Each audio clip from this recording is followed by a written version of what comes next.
11 of the biggest choke jobs in NBA history. Number 11, the 2007 Dallas Mavericks. This team faced off against the 42-win We Believe Warriors team. So yeah, Dirk was awful in game 6. He was terrible. And they ended up losing that game 111-86. They lost by 25 points. And that's how many more regular season games they won than the 42-win Warriors. They won 67 games. Dirk Nowitzki got his MVP after being eliminated when the Jazz were in the second round. My bad. Yeah, the Jazz were in the second round versus the Warriors. So that's number 11. Now we're heading to number 10. All right, number 10. The 2006 Los Angeles Lakers. This team had a 3-1 lead. Kobe was a scoring machine. But his teammates included Kwame Brown and Smush Parker. They were really bad. Chris Min was in the starting line. He was god-awful, terrible, didn't contribute to the team. Really bad. In Game 6, Tim Thomas at the end of, I believe, overtime, he scored the game-winning three-pointer for the Suns. So he scored that. So once he scored that, it was over. So yeah. In Game 7, Kobe only took 3 shots. In the entire second half, it was really bad. He took 3 shots. Didn't carry his team. Didn't have the Mamba mentality. And his Lakers got blown out by 31 points in Game 7. It was really bad. All right, number 9. Number 9 is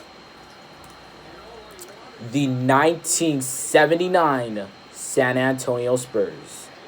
This team had George Gervin, and they were facing against the Washington Bullets, the Washington Wizards, back then the Bullets, in the Eastern Conference Finals. It was 1979. So, yeah. They blew a 3-1 lead. It was really bad. It was so terrible. And, yeah, they were trying to go to the finals. And if they wouldn't have blown this 3-1 lead, George Gervin could have a ring in his resume.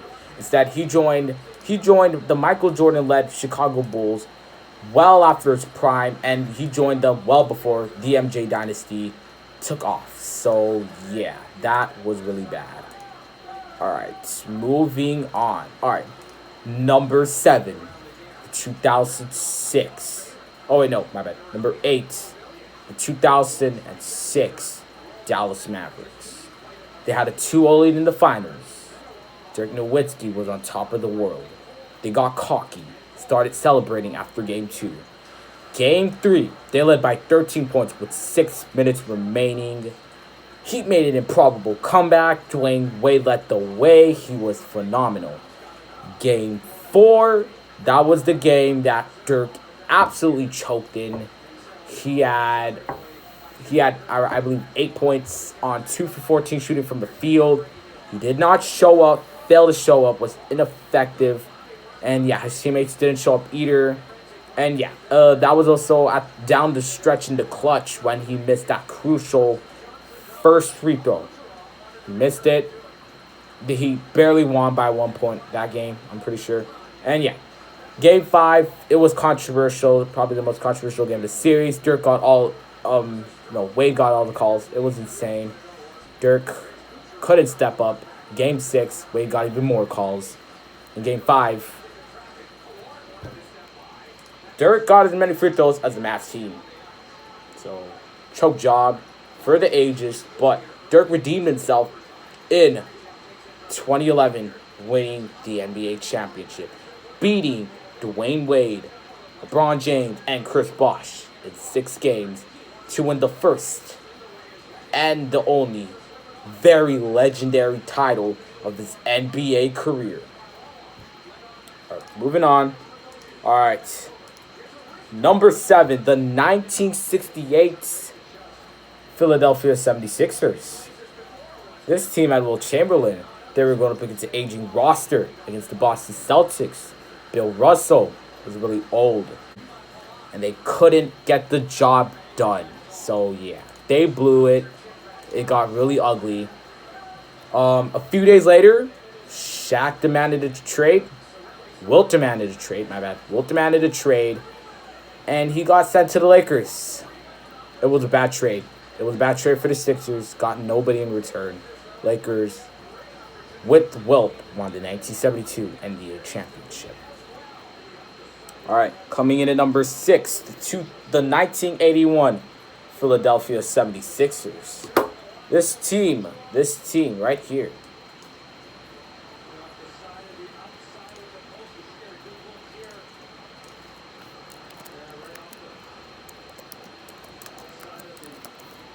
All right. Shit. All right, for this team, they met the Boston Celtics in the Eastern Conference Finals, and in Game 4 they lost by 2 points, 107-105 at home. In game that was in Game 4. Game 5 they lost in Boston at the Garden. They lost by 2 points, 111-109. Game 6 they lost at home in Philadelphia by 2 points, 100-98, and in Game 7 at the Garden in Boston they lost by 1 point, 91-90. Dr. J blew a 3-1 lead, the first, and luckily for him, the only time he blew a 3-1 lead in the playoffs.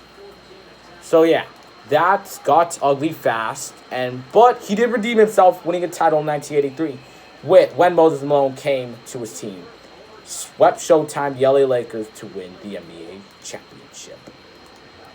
All right, coming in at number 5, we have the 1997 New York Knicks. This team was pretty good. They were one of the top dogs in the Eastern Conference during the 90s. And yeah, but they kept repetitively falling to Michael Jordan in the playoffs. But in 1997, in the second round, they didn't meet MJ. So yeah, they get to the Eastern Conference semifinals, meet the second seed Miami Heat, who won 61 games that season. They won 57. So in game 4, they went up 3-1, beating Miami 89-76. In Game 5, they lost by 15. They got blown out. Mind you, granted, they were missing Patrick Ewing and John Starks, and Charlie Ward, their best players. So yeah. Game 5, they got blown out at Miami. Game 6, they were at home. They lost by 5 points. That was their best chance to close out. They lost 95-90. Their best players were pretty much suspended for Games 5 and 6, and some of them for 7. And in Game 7, they lost by 11 points, 101-90, on the road in Florida. And yeah, after that, Patrick Ewing regressed. He got worse. His skills were diminishing. The following season, 1997-98, they regressed a ton. They won 43 games, lost to the Pacers in 5 games in the first round. And then in 1999, they had a Cinderella story run to the NBA Finals, where they fell to the San Antonio Spurs. Twin Towers reigned in 1999. All right. Number four is the 1994 Seattle Supersonics. This team went up 2-0 against the Denver Nuggets.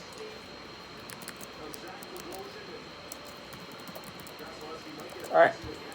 This team won 63 games, best record in the entire NBA, had a 2-0 lead back then.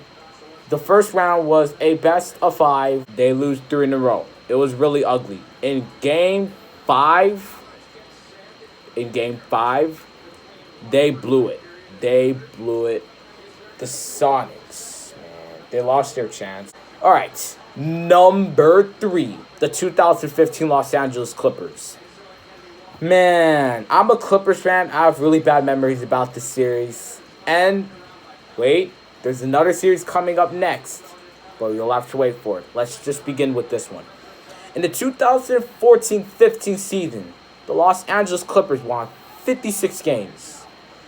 They beat the San Antonio Spurs in the first round in 7 games. And in Game 7, Chris Paul hit the game-winning shot to eliminate the defending champions.